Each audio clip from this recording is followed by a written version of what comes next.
Michigan baseball loses 5-6 in extra innings to San Diego. This looked like a game where Michigan was going to basically run away with it. And that's the thing about baseball is one inning can truly change everything because that's exactly what happened in this one.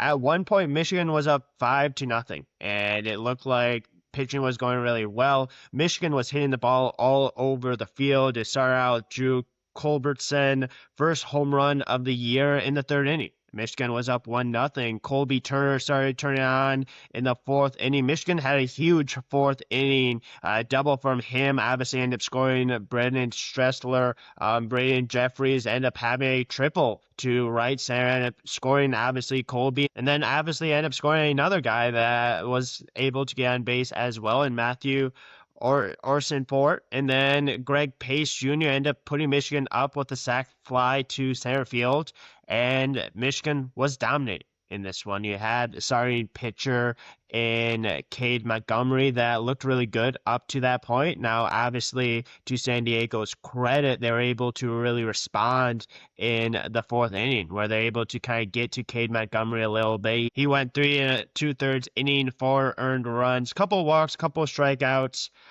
Shane Bringham ended up coming in for him, ended up giving up 1 run in the fifth inning, and next thing you know, in 2 innings, this game was tied. It was Jaden Greer that was able to have a single up the middle to end up scoring Jaden Labener. Sorry if I completely botched your name. And then at that point, it didn't really come down until the bottom of the 10th inning. Right. Michigan obviously had a chance to score at the top of the 10th inning, did not do it. And then CJ Moran ended up having a walk-off single to left field, ended up getting the win for San Diego. And yeah, that was really it for this game. I thought Michigan had a couple of guys in this game that played extremely well. Colby Turner is one of those guys. Hits on 5 plate appearances, 1 RBI.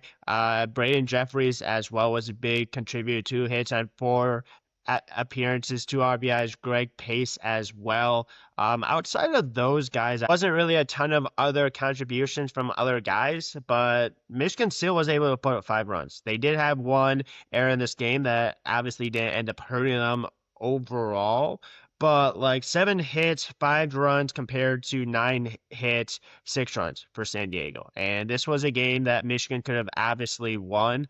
But it's one of those unfortunate things about baseball is momentum's a real thing. And when Michigan had all the momentum, San Diego just came back in the bottom of the fourth, was able to gain momentum back, and it was a completely tight game because of 2 innings, because of the fourth, because of the fifth. And then obviously after that, it was just kind of back and forth, right? A little bit. Pitching really started to kind of step up a little bit. Hitting was able to get the other guy home. At the end of the day, really, really difficult loss for Michigan. Now, this is a really good San Diego team. They're 6-2 on the year. Michigan's 4-3 on the season. Michigan's played some really tough opponents really, really well. And this was an opportunity for obviously for Michigan to get a win on the road. They obviously have a game later today against San Diego. Let's see if Michigan's able to bounce back. But I thought overall, outside of really one inning, Michigan played really good baseball. And that's one of those unfortunate things is if you give up one really big inning, it can truly change a game completely. And that's exactly what it did. Obviously, I gave up the game-winning run in the bottom of the 10th. But outside of that, bullpen I thought was pretty good. Shane Brigham I thought was good. Max Debeck I thought was really good. Gavin DeVoe I thought was good as well, even though the 1 earned run came from him.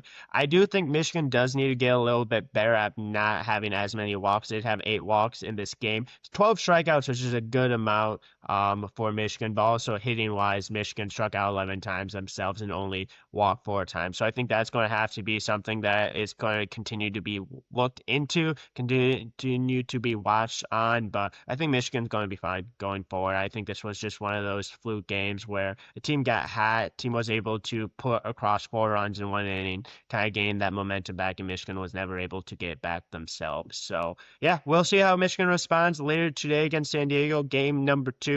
I think will respond. I think they'll get the bats going. And I think at the end of the day, this will just be one of those games you look back on and you wish you would have won, you should have won. But that's what baseball is. And we'll see if Michigan responds later today. But if this is something that you like, if you enjoy Michigan baseball, feel free to like, subscribe, comment, all that kind of stuff. Trying to gain subscribers, trying to get up to some goals. So if you could do that, that would be greatly appreciated. We'll see how Michigan responds later this afternoon. But thanks for tuning in and tune in to the next recap.